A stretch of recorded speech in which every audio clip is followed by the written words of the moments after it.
Hey, what's happening, guys? Happy Thursday. Bonus episode day. Feeling pretty good. Thursdays seems to be like comedian day here on Let There Be Talk. This is going to be a great episode. I'm glad you guys tuned in. How is everybody? Good? Sorry, I'm a little spaced out. I'm just trying to get my notes together here. I try to make the intros interesting and fun so you don't skip through them. Don't skip through them. I work on these, you bastards. Just give you a little background on who's on today before we get into some stuff. I got comedian Chris Porter on. You don't know who Chris Porter is, you should know who he is right away. He was on Last Comic Standing. He was also on the Tommy Chong 420 comedy special. He tours all over the U.S. He's a comedian. He's also a musician. He's from Kansas City.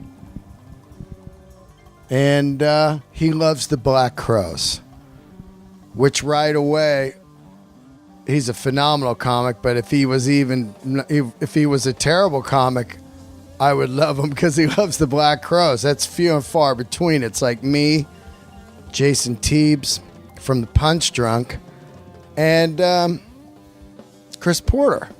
I think those are the three Black Crowes fans.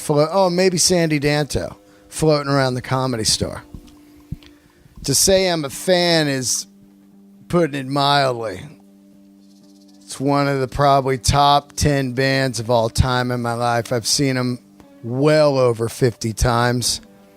I've seen them all over the U.S., many times traveling by myself because people had long faded out on Black Crowes. And to me, I just felt like they kept getting better and better.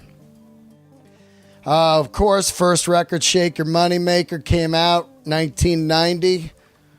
They came out right around the same time as London Choir Boys. I remember both of them on MTV at the same time. The problem with London Choir Boys is they didn't have a second single to follow up of their first single. Black Crowes had, Hard to Handle, the cover. But then they did She Talks to Angels and just kabonks you. And then, Jealous Again, Twice as Hard.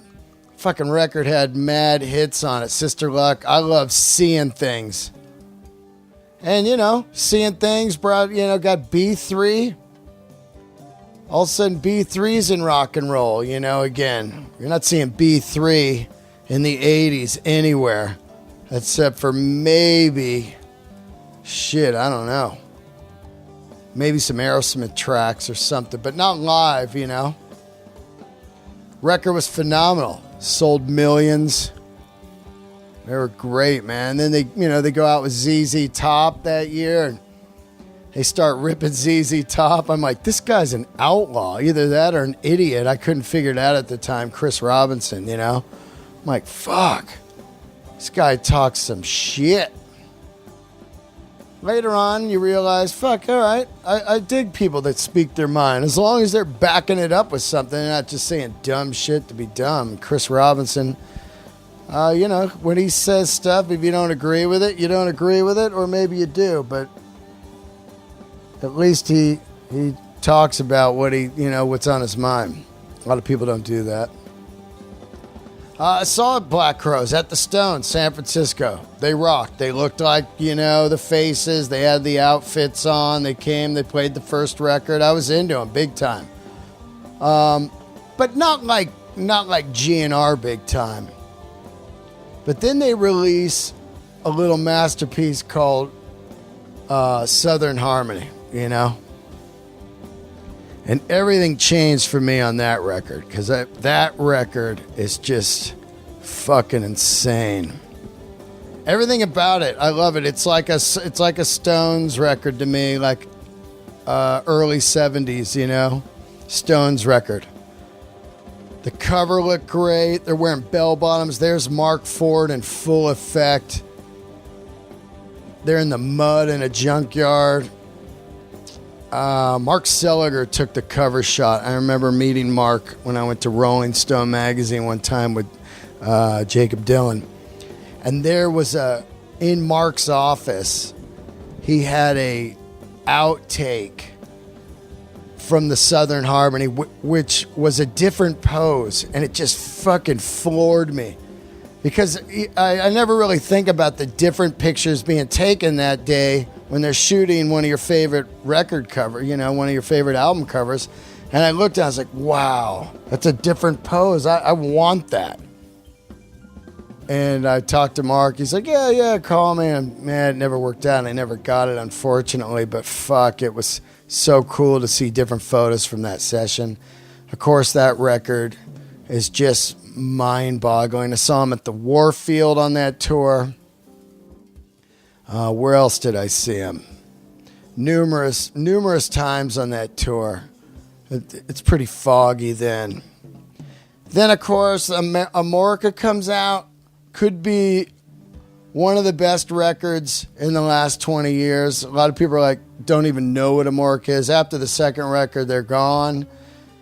But Amorica, man, I mean, of course, by then, Horde's in full effect. I'm really listening to Allman Brothers at the time. You got Blues Traveler out there. And, of course, my favorite band, the Mother Hips. And I remember specifically going to Laguna Seca. I had a 68 Cadillac, and I drove it to Laguna Seca, and I had backstage passes, drove right backstage, walked up on stage, and watched Black Crowes open for Bob Dylan, Laguna Seca. And they had the bongo guy there, Bobo, the dude from Venice Beach. And all of a sudden I was like, whoa, this is a different band. I didn't know what was going on, but they were way different on the Amorica tour. And later you find out, of course, they're partying hard. But, that's when you start getting into some really cool songs. And I remember they played, what was this, a title song on that tour. Also, you get into weird songs that didn't make the record, like Feathers. God, man. Some of the records songs that didn't make the records during that era, like I'm saying, Wiser Time, Feathers. I love this Pain and 8. Pain and 8 is incredible. I remember flying to New York when they got back together. Went by myself. It was 7 nights. Or maybe 5 nights. I can't remember. I was staying in some shit hotel. I had no money. I just flew there on a JetBlue $99, got tickets, each night saw them, and then I just go back to the shit room and lay down. But I remember they opened the first show, I think they opened with Pain and 8, or they played it like third, I don't know. Anyway, Pain and 8, killer. Don't You Forget This Song. I'm rolling on and on about it. Obviously, I love the Black Crowes. Saw them front row at Berkeley Community Theater on the Three Snakes. Front row. Fucking so loud. I couldn't believe it. They were using those matchless amps, and they were just on 10. I don't even know how Chris could hear himself up there. These guitars were so fucking loud. I traded my front row seats for like 8th row because I just was like, fuck. And I wasn't old at the time. I could handle full-blown rock, and this shit was crazy loud. And then, of course, Mark's out.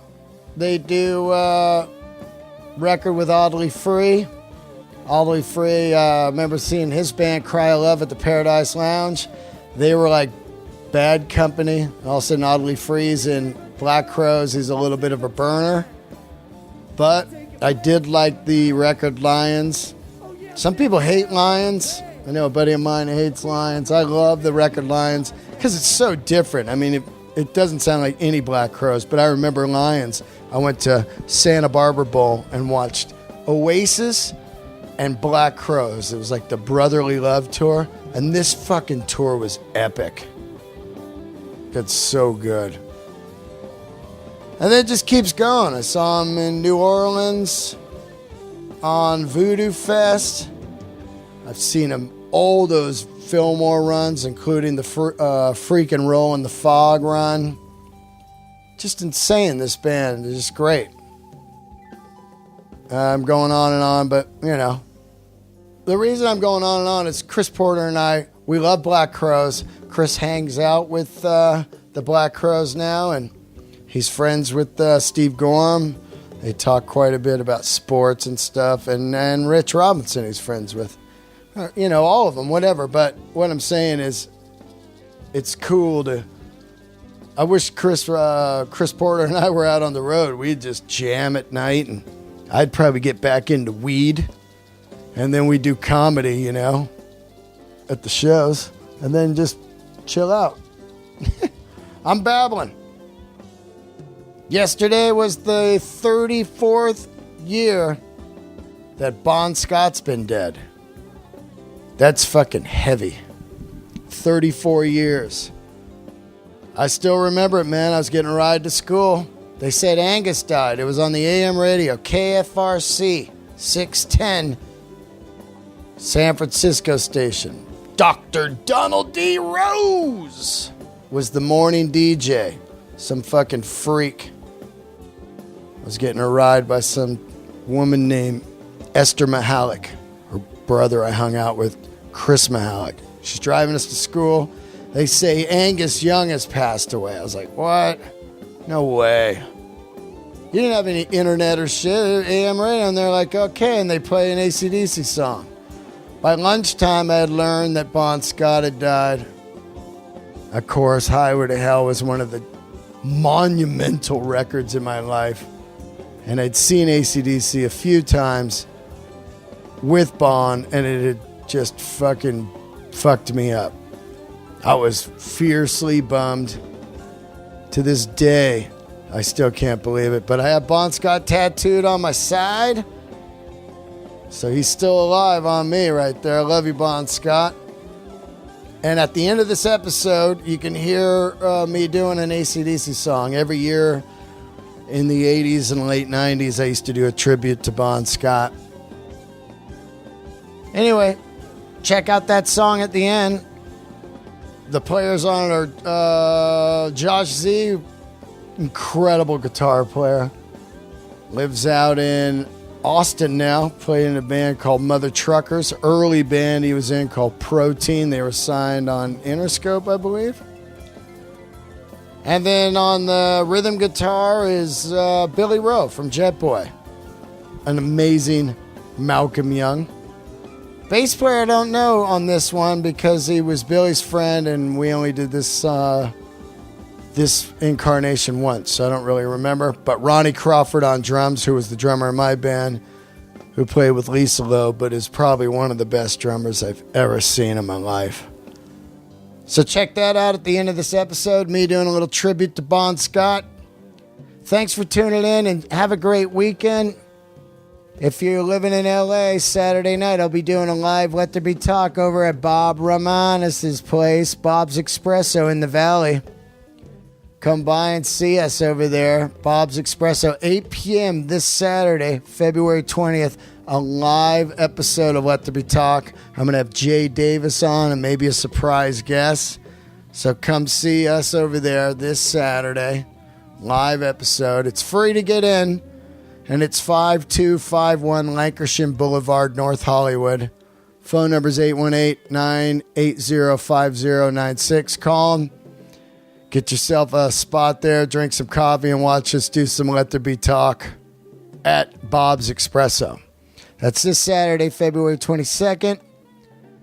And, come on out. I guess that's about it. Chris Porter here. Going to bring him up. Last but not least, episode's brought to you by Los Angeles Harley Davidson. They're having an incredible sale in the month of February on all pre-owned motorcycles. They got a shitload of Dyna switchbacks right now. I love that bike. I rode one for a while. Check out the Dyna switchback. It's like a Sons of Anarchy bike, but with bags and stuff. Looks like a mini Road King. They got a few of those at great prices. They're blowing out all their pre-owned bikes in February. So go see them. Go in. Maybe get some parts. Get your bike tuned up, whatever.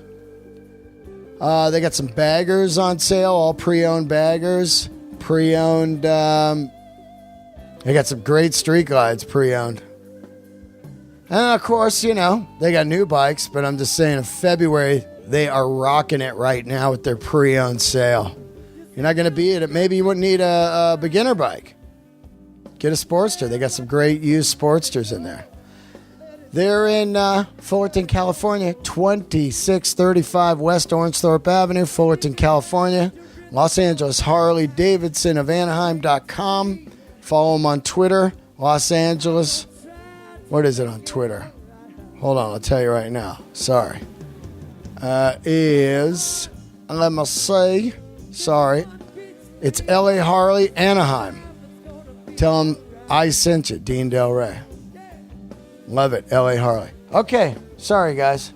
Babbling on, but it's a bonus episode. So fucking enjoy it. Have a great weekend. Keep those reviews going on iTunes. I really, really appreciate it. So cool of you. I got a great one yesterday. Four Horns Up by, what's the guy's name? That's his review. Four Horns Up. My computer sucks, which, by the way, my computer's about to die. There's nothing worse than that, right? Your Mac dies. That's like, you know, $2,000. Who the fuck has $2,000? You know, like maybe $1,600, and then I gotta get all kinds of shit transferred. This thing's dying, which sucks because I kind of need it for podcasting. Anyway, Four Horns Up review by Toolhead. Another review, Hell Yes, by D Bulldoze. Pretty cool. He wrote a great review too. And Had Me at Elbow Cheese, referring to one of my jokes, I guess. And that's Sfuser84. Sfuser. Strolling dude, Del Rey is the Mastercaster. Oh, I did him last episode. That fucker just got two shout outs. All right, guys. Don't forget, I'll see you Saturday, February 22nd at Bob's Espresso. See, here you go, Chris Porter. All right, we've got a brand new episode of Let There Be Talk.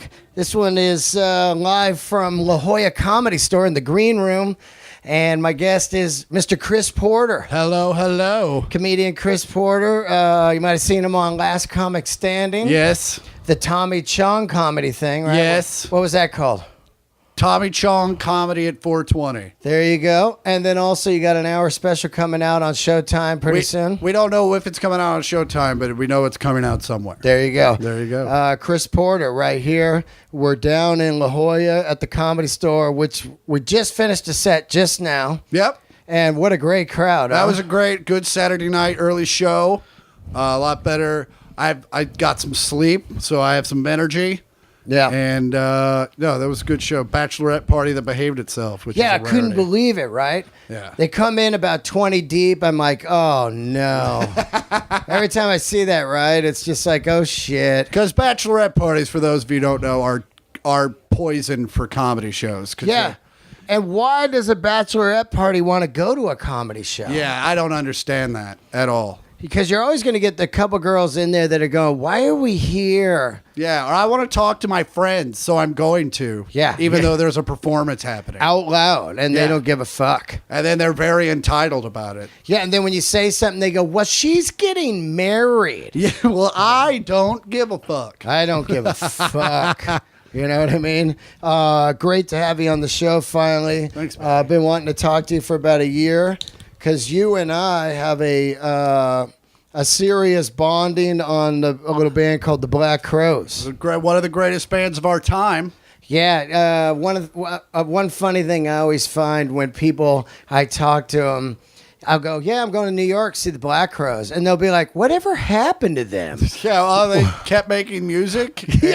Yeah, which immediately lets me know, like, oh, you're not a music fan at all. You just like hits. So you like She Talks to Angels and Hard to Handle, and then never went anywhere else after that. Yeah, absolutely. Like and now you're listening to Justin Bieber and Nickelback. whatever's on the radio, those guys are great. It's like, who abandons that? When a record comes out I can't wait for the next record. Absolutely. And the you find next out all record- you can about that band. Yeah, and then the next record was Southern Harmony, which was fucking masterpiece, Yeah. you know? Some would consider that their apex. I think Amorica is their shining star, personally. Well, I think any true Black Crowes fan, like you or I, or anyone on a Black Crowes chat board, it's Amorica. Yeah. It's their Exile. It's their Physical Graffiti. It's the one where the Black Crows sound like the Black Crows. You're right, exactly. Because the first one, they're just doing Stones faces. The second one, they're even kind of more Stonesy. Yeah, but more blues influenced and a lot more, and the beats got a little more relaxed as opposed to that just that ooh ah. Definitely became more of It's more laid in the pocket stoner. Yeah, and they, I think Rich said that's the album they had learned how to play their instruments by that Yeah, time. it's true because I saw them on the first run. They had a lot of swag, They were like really cocky, but they weren't like some ace players. And some guys got fired. You know what I mean? Later on, absolutely. You know what I'm saying? So yeah, and then if you get into Amorica, and that's really where they found their own sound, and it's hard to really place the influences of Amorica, where it's a little easier on the first two records. That's right. Yeah, Amorica is just this thing, man. I mean, you got Wiser Time, and that was the piece that really sets it off. But let's just start at the beginning. I mean, opening with Gone. Yeah. You opening with the percussion, and then the wall, the walk up. Yeah. And then going from that into Conspiracy, and from that into Hi-Hat Blues. Hi-Hat Blues. And then right from that into Cursed Diamond. You're just it's just boom, boom, boom, and every song's rock solid and can stand on its own merit. Even the last song on it, it's Descending. Downtown Money Waster into Descending. Yeah, that shit is just like it's like a good night feel of like, all right, the Saturday night party's over. Yeah, it really feels like a journey. I just got done doing a bunch of cocaine. Yep. I've taken a Valium. Let's play Downtown Money Waster. Yeah, absolutely. Yeah. Now the amazing thing about that band too is just like they just the brothers hate each other. They get this friction going and created great music. Yeah, and especially Amorica, they weren't even speaking hard. They wouldn't even go into the studio at the same time. Yeah, we were talking about that last night. Like at night, Chris and Mark Ford would go in, do some dope, and record and get crazy. Yeah, and then in the day, Rich would come in and just erase everything. Yeah, and then Mark and Chris would come in and erase everything that Rich did. How the album ever got made, you'll never know, but it did, and it's a very angry, paranoid record. Yeah, and even the record had everything about it had that Bush cover. Had the chick with the 70s the CD Bush. had the opium plant with the hook on it. Yeah, with the drip. Yeah, that was amazing. They let you know right there. They're like, we're kind of fucked up right now. And then they did that one video. It was like kind of a live thing in the studio where they just took mushrooms. Everyone in the studio had to take mushrooms. Yeah. Yeah. And I wish they'd released that. They haven't. Yeah. I've got some of it. Yeah. Yeah. That's one of those ones that, if I was ever in the vaults, I'd be like, I need to see that. Yeah. So we're getting off into music because that's what we really talk about when we're comedians, in the green room. Comedians want to be rock stars want to be comedians. That's correct. So you're from Kansas City? Yes. And you started comedy, you said 15 years ago? Yeah. June of 98. And what got you into it? Because I know you do have a band now. You didn't have a band younger. Because if you see Chris Porter, he looks like he is. He's got a bit where he says he looks like a guy who stepped out of the Allman Brothers cover. But you do look like a guy that would be in the Black Crowes. You're super tall. You wear bell bottoms. And you just got a different flavor for a comedian. Yeah, I was, I played in the high school band. High school. And then... What'd you play in the high school band? Well, I played saxophone for a while and then eventually quit and then started playing drums on my own. And then the band instructor came to me. He was like, you can play tuba. I don't care. Just please be in my band. Oh, wow. And so I started playing drums. And then once I started doing comedy, which was basically right out of high school, I had to kind of come to the terms that I needed to get rid of. I couldn't play drums anymore because I had an apartment. Right. And all that stuff. So kind of put the drums away and then grabbed the guitar, took it on the road with me. And Acoustic, and just kind of figured out how to play it and got tips from people and learned along the way. Now, what got you into comedy off of music? Because what happened to me was I started playing music because no young guys were doing comedy. When I was in high school, there wasn't guys going, hey, we're going down to this open mic. Yeah. That shit wasn't happening. It was adults did comedy. Yeah. And I played rock in a garage. So what got you into comedy? I'll tell you what, I was always a big fan of it, but becoming a comedian was like becoming an astronaut or a NASCAR driver. Like, I don't even know where do you start that? That's it, right? I don't even know where to start. Especially that Kansas City? Kansas, there? yeah. And I Kansas. grew up outside of Kansas City, so I didn't have a farm, but a lot of my friends did. Yeah. And so, it wasn't even an option. And then my buddy was one of those guys who would see a movie and wanted to be that. Like, he saw Swingers and started dressing like that, and then sharkskin suits, all that shit, and then saw a comedy. I think it was The King and I, or which not the epic one, but the one with Robert De Niro. And, or maybe it was Punchline, but he saw a stand-up movie. Mm-hmm.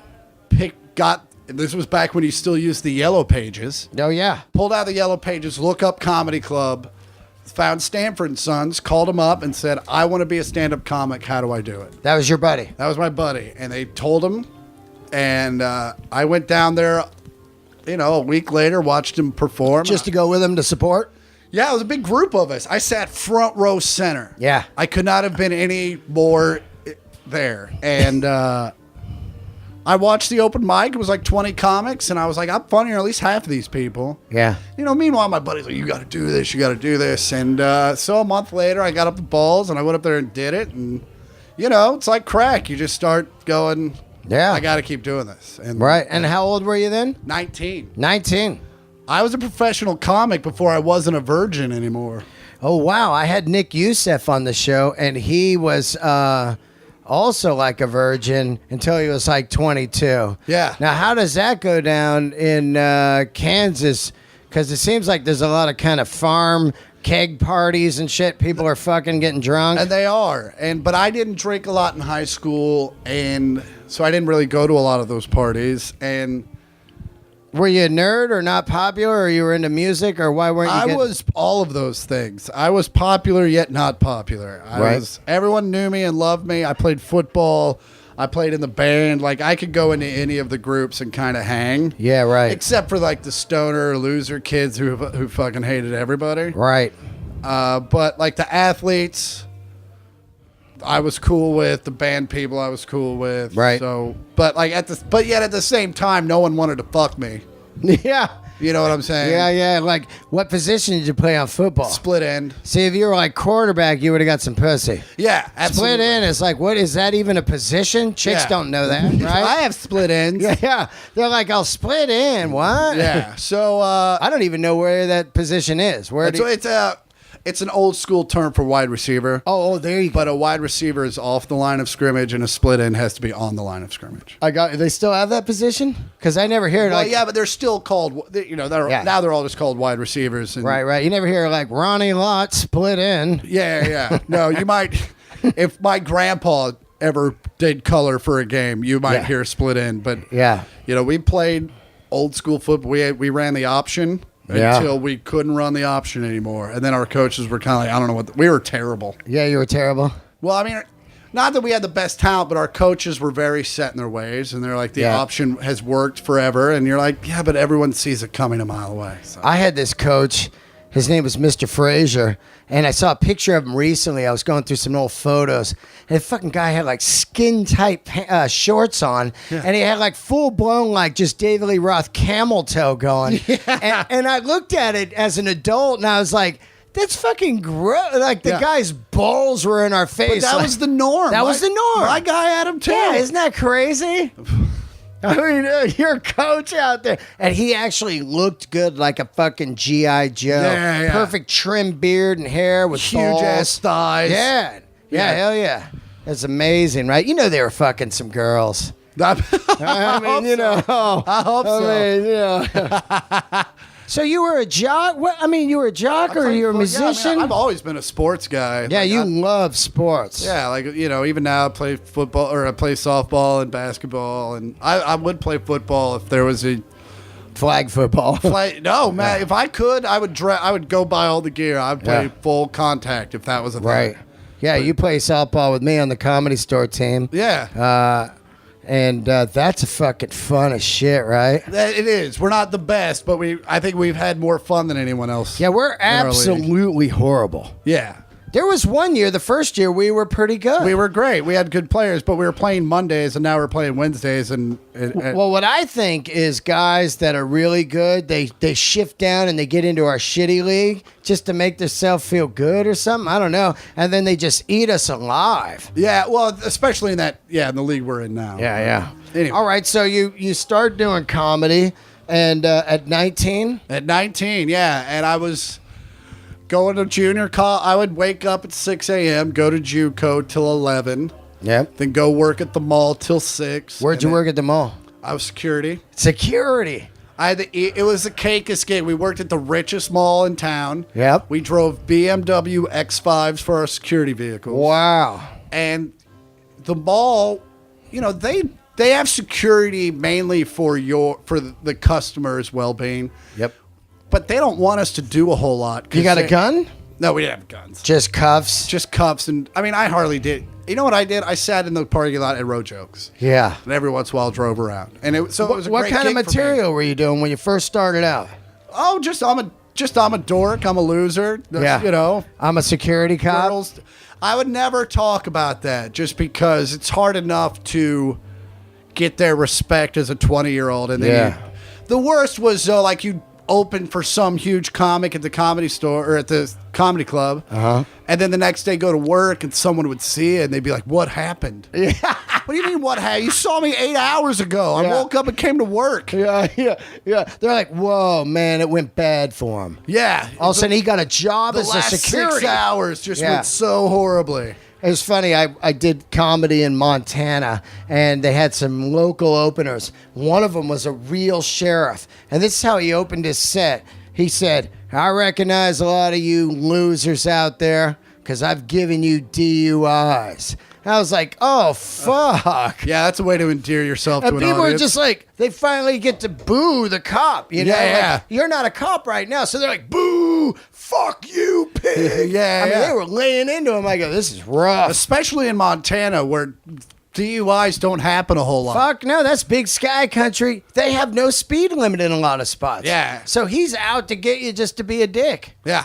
Wow. So when I went on, I gave them this one. I go, "Well, that dick gave me a DUI too, so I'm with you guys." And then they're like, "He's the people." Yeah, he's with us. Yeah.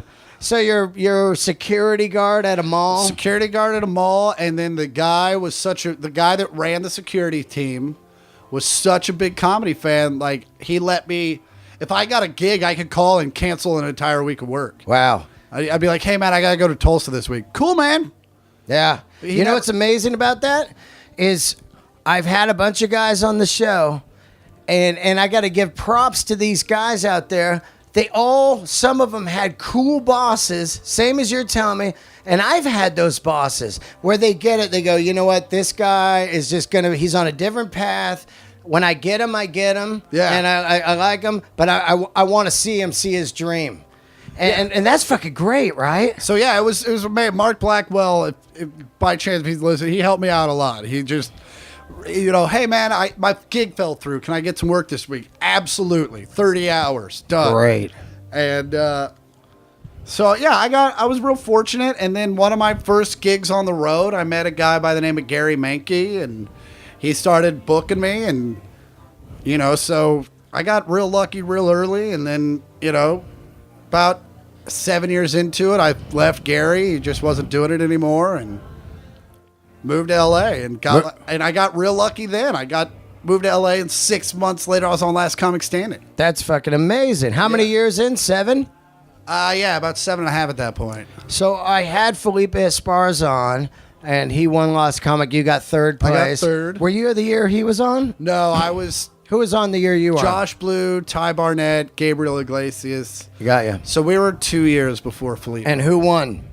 Josh. Josh. And Ty Barnett got second. And run us through, what's that audition like? Because you go down, you audition. It's exactly was it at the Improv? like you see it on TV. Right. It's I had to do the one in Arizona because I was out of town for the LA one. Oh, right. So I drove down to Scottsdale at 6 a.m, got there about 2. Because I was driving in from LA, my manager got me an appointment, and I walked in, I did the spot. They said, "You're passed, we'll see you tonight." And I walked off and went and killed time for 5 hours and came back and did the night show. How many minutes for the audition? 1 minute, 30 seconds? Yeah, you just start talking, and if I think I did about a minute of jokes, and they're like, "You're good." Wow. They don't have time. They don't, Yeah. it's like they don't have time to do 5 minutes for everyone. No, fuck no.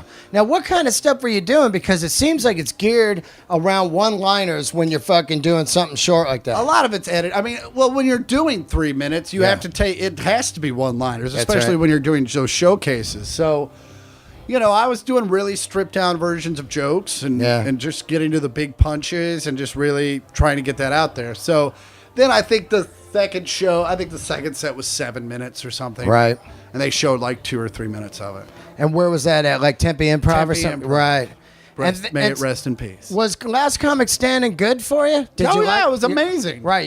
You're in someone's living room every fucking week, right? It was, your money, your pay increased by literally 10 times. Wow.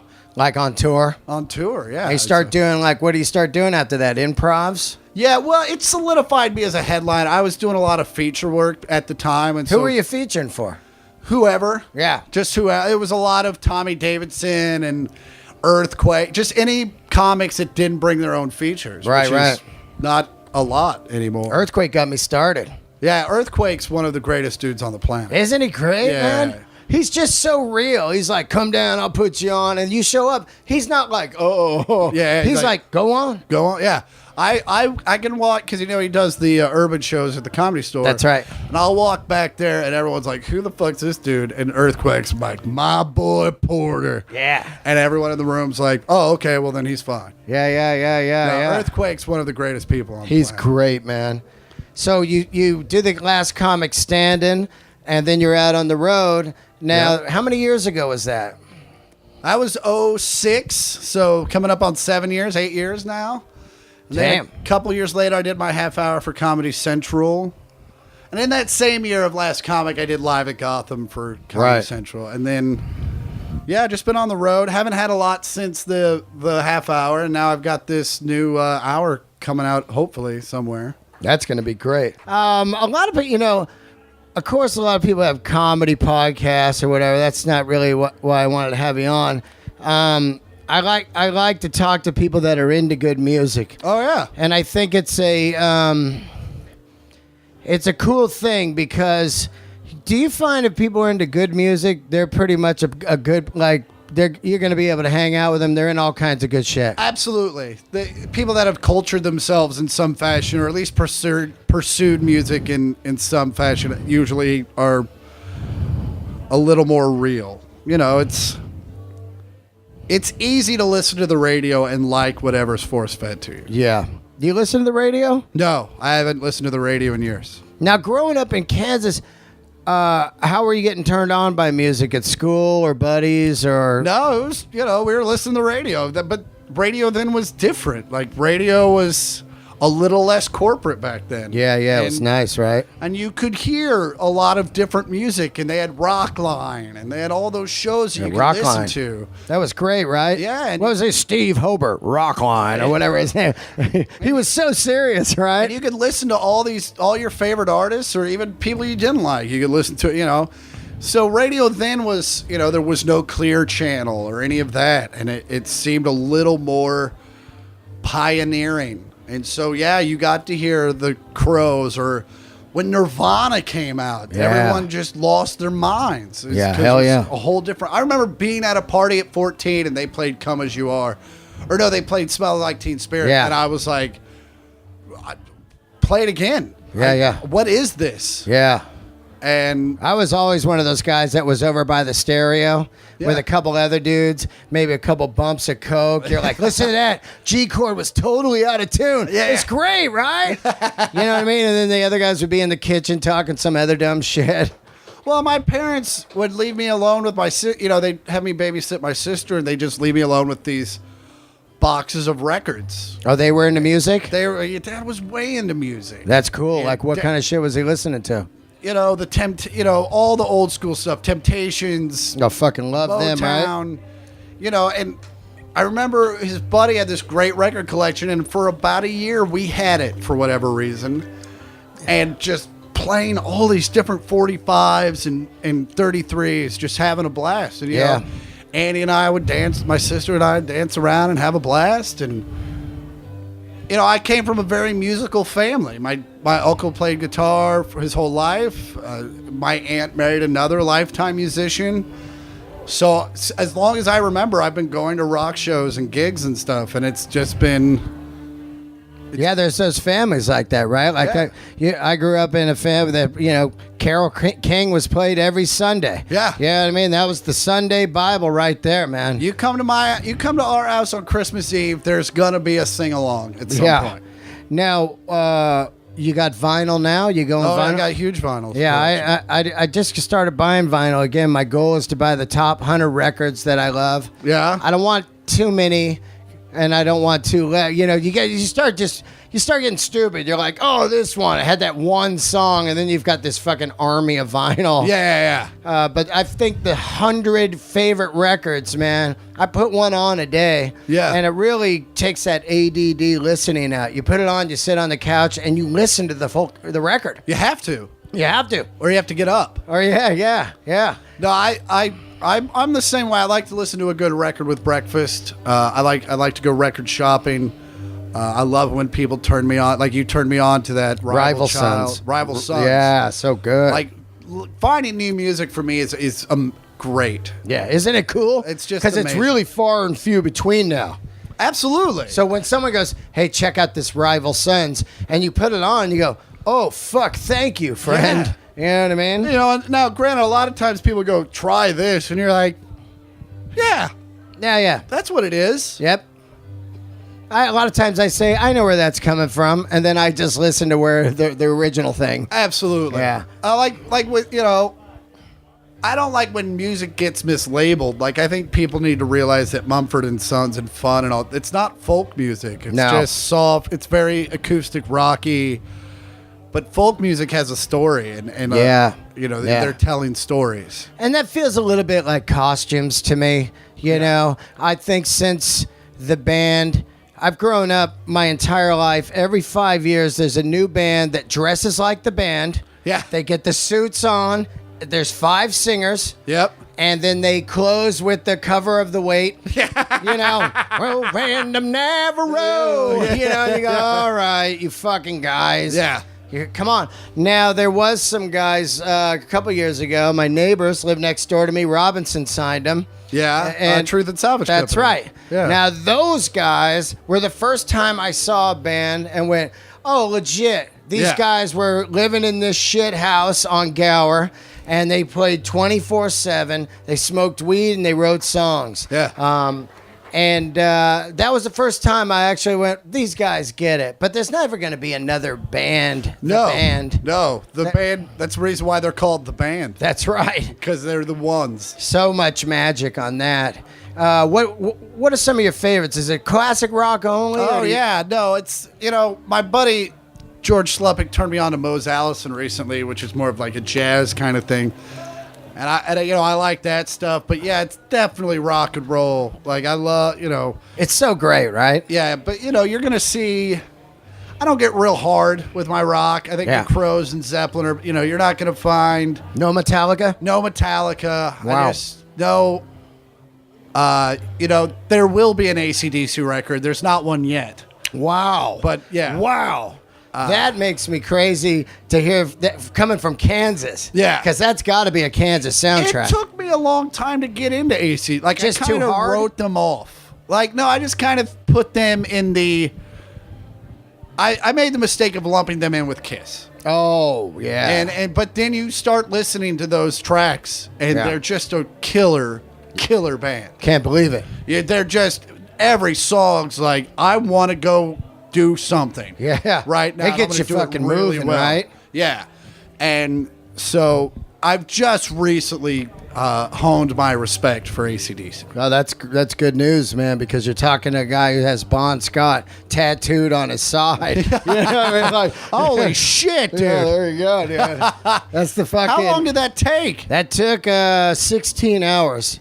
2 8-hour sessions that were probably the worst pain I've ever felt. Yeah. Because it's on my side ribs. Soft meat. I got a lot of tattoos. I'm covered in them if you've never seen me.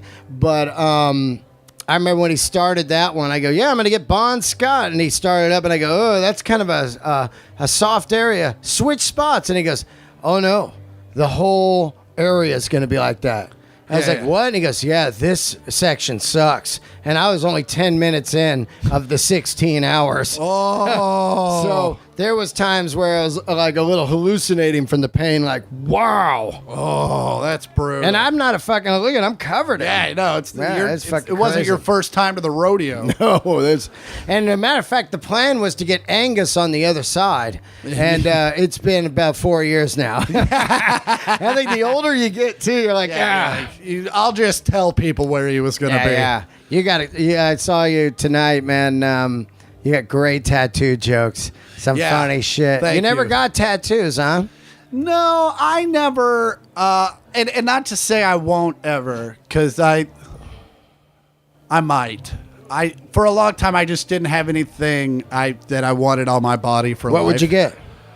Like, I might get the KC, the Royals KC Yeah, logo. I could see you getting that. You're a lifer. Like, because and that would be, not just the Royals, but also Kansas City. Right. And I'm sure if my, God forbid, knock on wood, if my parents were ever to croak, I'd get some sort of tribute to them. Right. On my... Now, here's a question that people ask me a lot, and I don't know how to answer it without looking like a dick or sounding like a dick. Yeah. But people don't really understand how sacred music is to me and how sacred comedy is to me. And they always go, well, how come you don't play the guitar in your set? Oh, I get that all the time, yeah. too. Now, what's your reason? I don't want to... I tell people that I have too much... and nothing... I have some great guitar comic friends. Yeah, you do? Who are they? J. Chris Newberg. Right. Like, I get it. It adds ambiance. Like, you listen to Hedberg's first record where he's got the bass player. It definitely adds something. Right. But I have too much respect for both crafts to confuse them. That's me, man. Yeah. That's me. I never want to bring joke into my rock. Yeah. And I don't want to bring rock into my jokes as far as like... I do topics on music, but I'm not up there to play music. I have set that down and have taken another journey. Now, I wrote a song called Kick You in the Face with Love. But it just happened, or it wasn't something where I was like, I was going to write a song. It happened, I was watching Jerry Springer, and I saw a girl, she was being beaten by her boyfriend, and Jerry's like, why do you still go back to him? And he goes, and she said, well, because he loves me. Yeah. And so... in a hotel room, stoned and bored, I was like, well, if he loves you, he would probably write you a love song. So I wrote a love song from a guy that beats his wife to his wife. Yeah. And that's the only... But I don't even like to do that, like, during my comedy set. Like, it's on YouTube. If you want to see it, it's out there. Yeah, and it might be a good thing at the end of a special. Yeah. Like, you come out as the encore, and you just do that, and then you go, see you later. Yeah, that would be nice. Right. But, like, as far as me going up there and doing funny jokes, like, or doing parodies of songs that I love. Yeah. Like, a girl once came over, we had a meeting, and she was like, I want you to help me write some song parodies. And I was like, she was like, I want to write a parody of The Wait. I was like, absolutely not. Yeah. I was like, I refuse. I was like, as a matter of fact, I will stand in the audience and boo you while you sing a parody to The Wait. Yeah. And she was like, and she thought that was, she was like, oh, that'd be awesome. And I'm like, no. No. It wouldn't be a comedic thing. No. It would be me literally upset at you. Yeah, I'm not a plant. For taking one of the greatest songs of all time. Yeah. And telling period jokes with it. Yeah, it's a tough thing for people to understand that don't understand the love of music or the love of comedy, the crafts. They just go like, "What's the big deal?" And I go, "Well, what's the big deal? I'll tell you what the big deal is. Fucking music. Without it, I'm dead." Yeah. So I respect it that much because if there was no music, I would have probably been a full-blown outlaw and shot somewhere. Yeah. And that's fucking real talk. You know what I mean? So that saved my life, and I respect that and the journeys it takes me on. I just don't do it. It doesn't. It doesn't. I'm not saying there's anything wrong with it. Yeah. I'm just saying my fucking background of rock and roll and plain rock and roll for 25 years. Yeah. I knew when I was going to do comedy, I was setting that down. Yeah. And I was making a conscious decision of thank you for giving me 25 years. Now I'm going to go here. Even when we got the cover band first started and we were looking for gigs, like we would play in front of my shows, like we would play while people sat, just like acoustically. Yeah. Just to kind of get out there and do it. Even that was weird. Right. Like, even that was kind of like, I know you just saw me singing my heart out, but now I have to tell you about the problems with my Yeah, it feels fake. Yeah. That feels fake to really me too, feels like- right? yeah. And another thing, who wants to fucking carry the guitar around on the road when you're doing 5-10 minute spots? So places? damaging to your instrument. Oh yeah, it is. Like man. it's not supposed to endure that kind of pressure change. It's not, man. You got it in fucking. You're putting it in cold clubs, hot clubs, airplanes. Car trunks, everything. It's just going. Woo, woo, you know. So yeah, it's cool because I got to ask you that question because you're one of the few comedians like myself that plays music, Yeah. and I always want to know what brings that out of somebody. Like, okay, I'm going to play guitar in my act. Well, I tell people, I don't tell them all the time, but I think to myself, every success I've had as a comedian has been due to my failure as a musician. Yeah. Like Yeah. I always wanted to play music. It's the only thing I'd rather do than do comedy. Did you start what I don't understand is you're in the band, you're playing football and stuff in high school, Yeah. and then you start doing comedy. How come you didn't get a band together in high school of guys? Because that's what I did. We tried that. Yeah. We never had a bass player. We were the only funk band without a bass player. In all of your area, no bass player.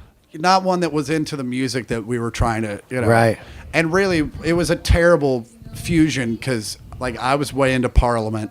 Yeah. And that kind of stuff. Yeah. And then our guitarist was way into Metallica, so it was like these Metallica shreddings to like these. It's almost Parliament Faith No beats. More formula. Yeah. You know what I Kinda, mean? sorta, yeah. Yeah, we care a lot about the army. That was funky, Absolutely. Ours was a little more of a dancey font, and then Right, we had yeah. a singer. And I get it. But, it was never left our buddy's basement. Right. And so I love that shit growing up. Parliament, Funkadelic, even that Heat Wave, Groove Line. you can't, like, I'll tell you what, you can't fuck with the Pointer Sisters. You can't fuck with that. They're really good. Oh, yeah. Temptations. Yeah. Man. You play Automatic, I'm gonna be dancing. It's unbelievable, right? It's just incredible stuff. That some of that music. Here's an amazing thing. I was recently watching TV. I saw Play That Funky Music. That thing has cherry. What were they called? Buck or what were they called? Cherry. Buck Cherry? No, that Play That Funky Music. I'm forgetting. Oh, yeah. Yeah. What was that band called? Wild Cherry. Wild Cherry. Man, these guys are Well, playing. Play Is that Funky them? Music. That's Casey and the Sunshine. Oh, is that Band. wait? Who did? Was that Casey? Play That Funky Music. Yeah, that's Casey and the What was Sunshine Wild Cherry's hit? I'm like confused right now. They had a hit, and I was watching it on TV, and all the guys played the shit out of the instruments. Man, I was like, look at these guys just tearing it up. Well, You know? like Blood, Sweat, and Tears. You can go see them. Not Blood, Sweat. I'm sorry. Earth, Wind, and Fire. Unbelievable. You get today. You Yeah. can go see them, and they'll still blow your doors. Oh my God, Shining Star, all that, Yeah. man. Dance, Park in September or whatever it is. Oh yeah.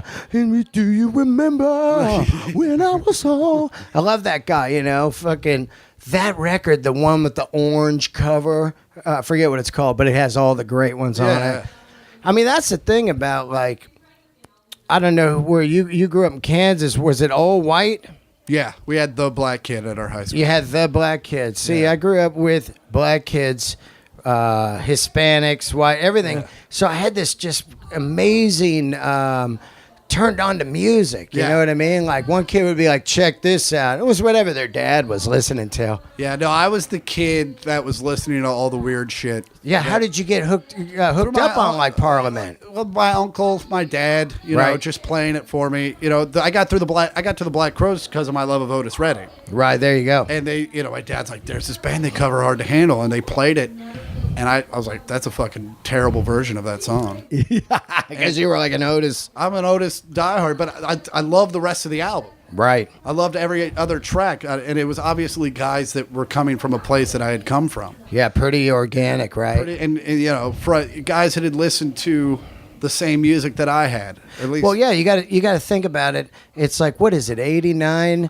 You know, Yeah, the record 91. And what's going on during that time is Metallica. Guns N' Roses. It's the end of kind of the hair band stuff. It's still around though. You got Guns N' Roses, and then a Skid couple Row. things come out. London Choir Boys, Lenny Kravitz, Let Love Rule, and the Black Crowes. Yeah. And then all of a sudden, and a little bit later, Blind Melon. But all of a sudden, you're going like, "Hey, what is this stuff?" Yeah, it was It just the early kinda- '90s was a great renaissance for music. It really was, man. Like mean- you had those Horde tours and Lollapaloozas. Well, even hip hop back then. Hip hop, great, like right? all the great hip hop records come from the mid '90s. You're right. Like Public Enemy. Well, that's early '90s, but then you get into like Biggie and Tupac. Yeah, and yeah. Nas, like the Right. the one, and even that's when Jay-Z comes into the fold. And so, do you listen to some hip hop? I do. I've been on a big hip hop. I went to a baseball game with my old high school buddy, Right. and we used to roll around in his Chevy S10 listening to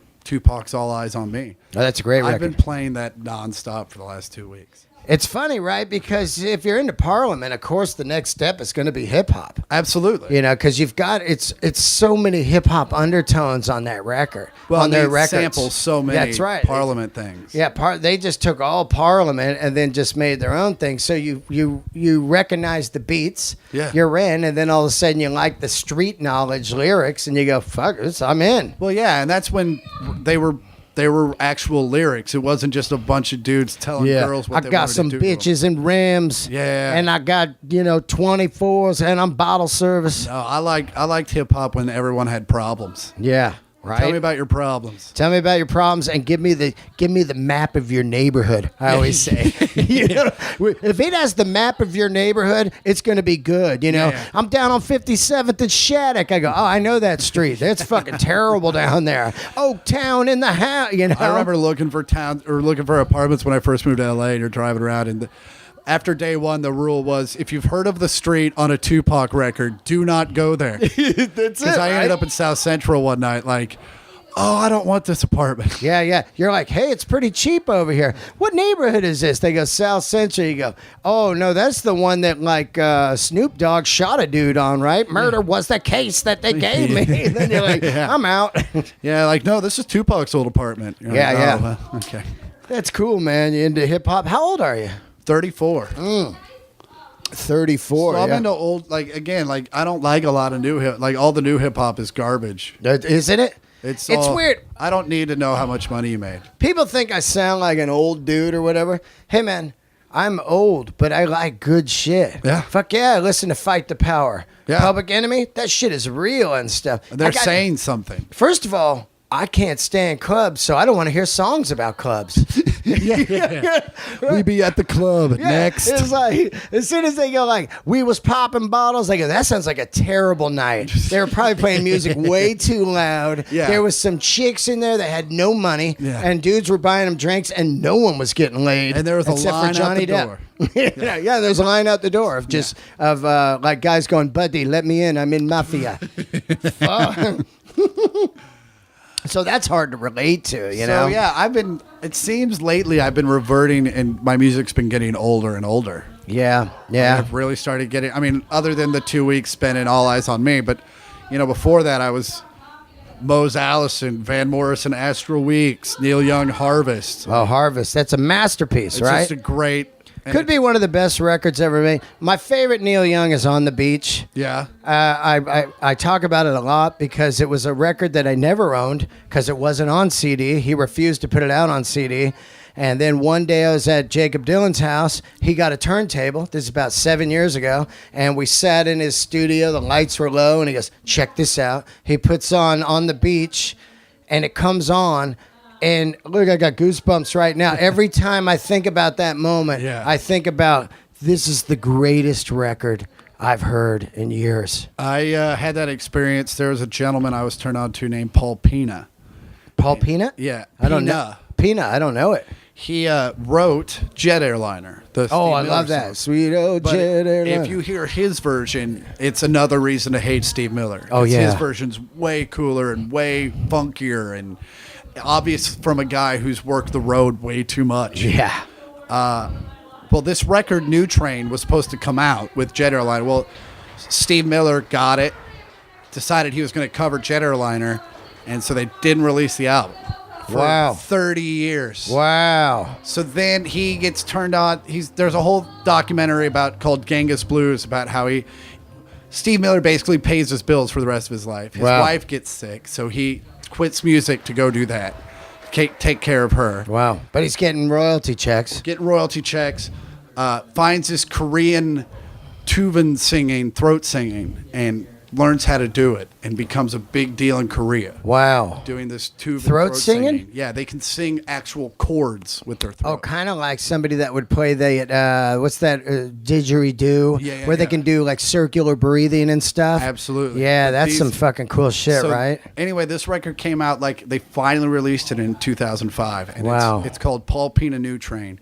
And you got to find a copy on eBay of CD because it's not on any of the digital I'll find that.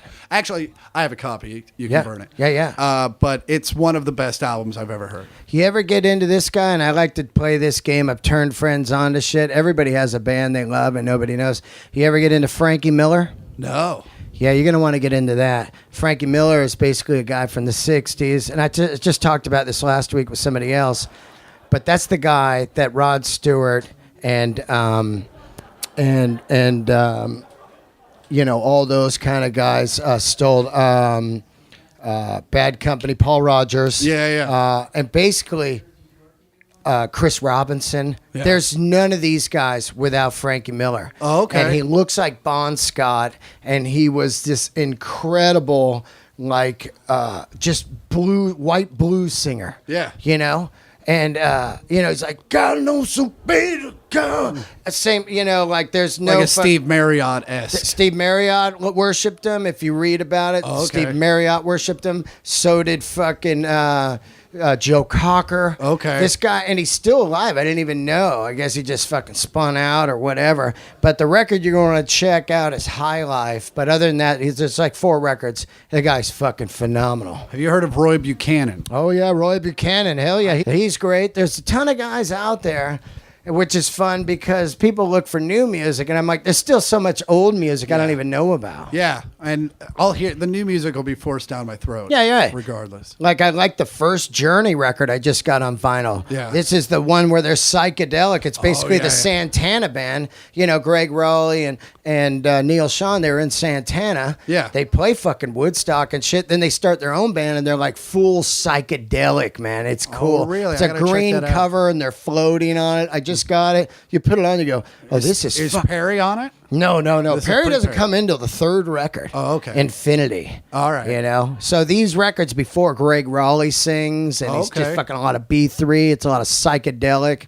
Great shit. Check that out. Yeah. But anyway, it's great that the bonding of comics I've had that are into good music is really cool.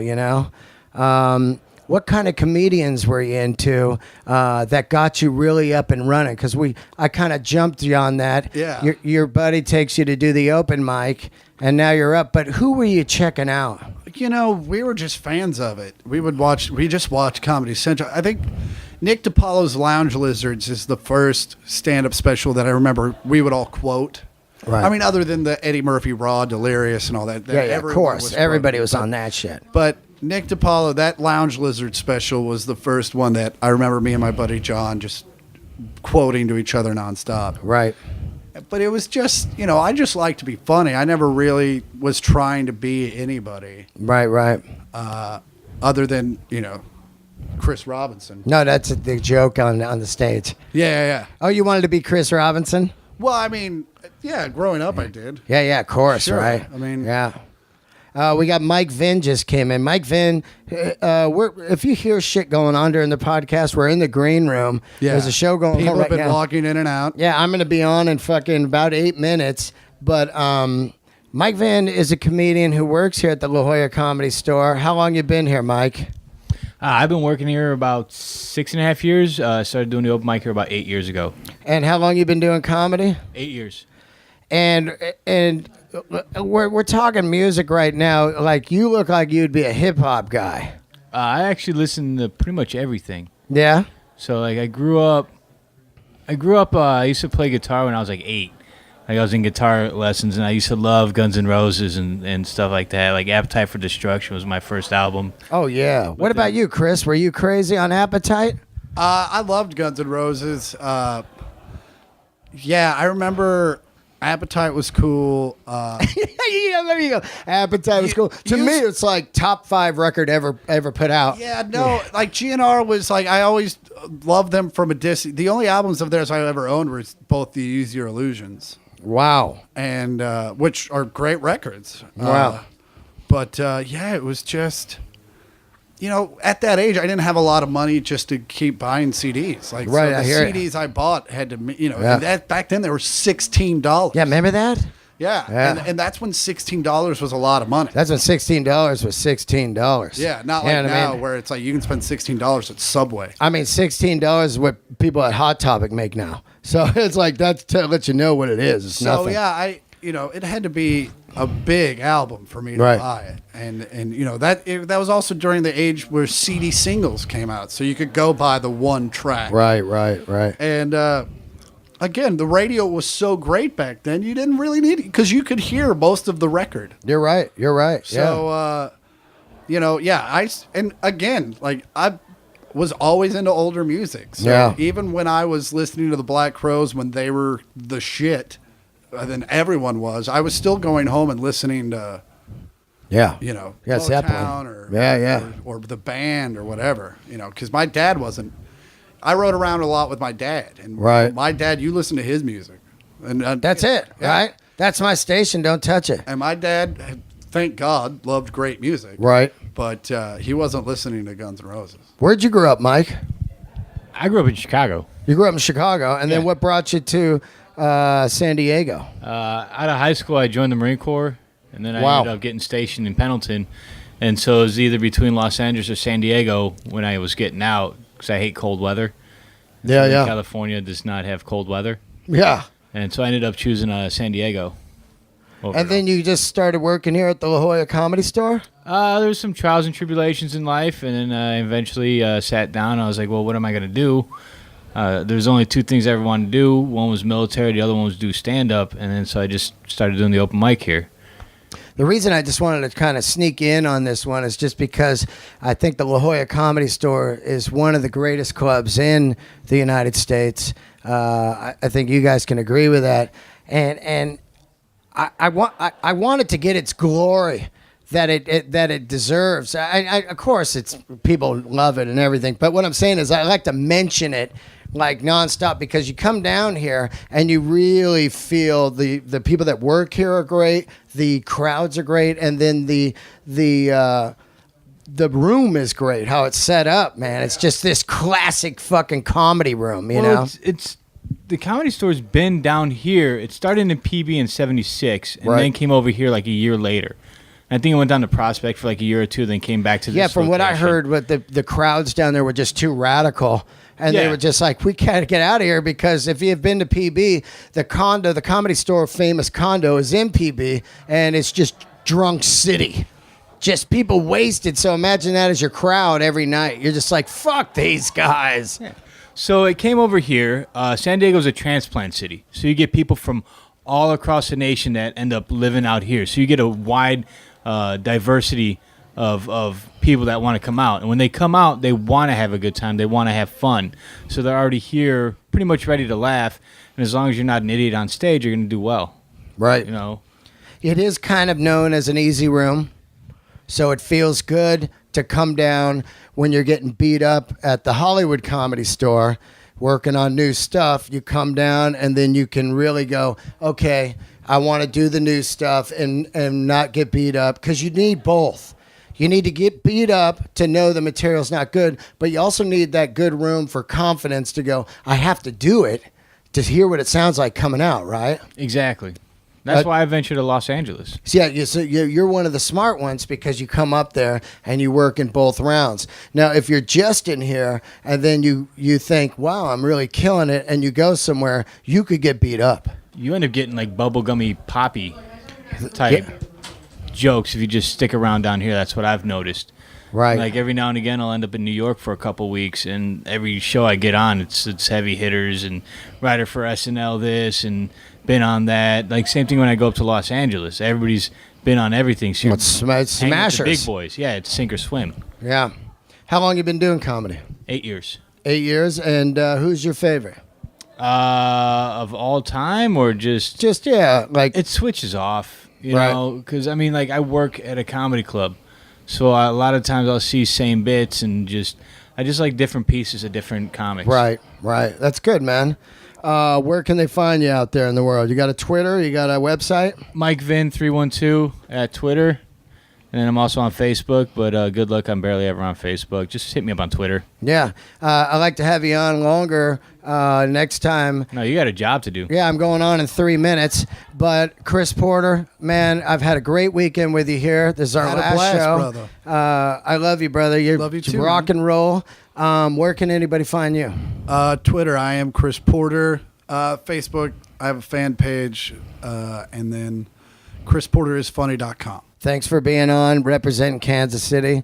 I'm Dean Del Rey, right here live in the Comedy Store La Jolla Green Room. I'm about to go on. Thanks, everybody, for tuning in.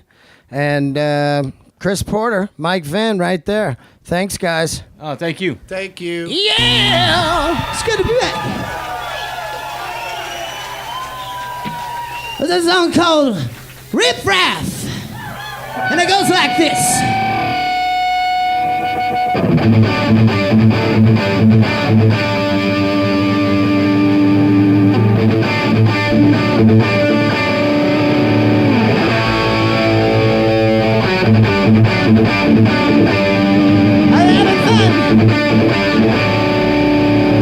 Make some noise, Frangus.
hiding yet.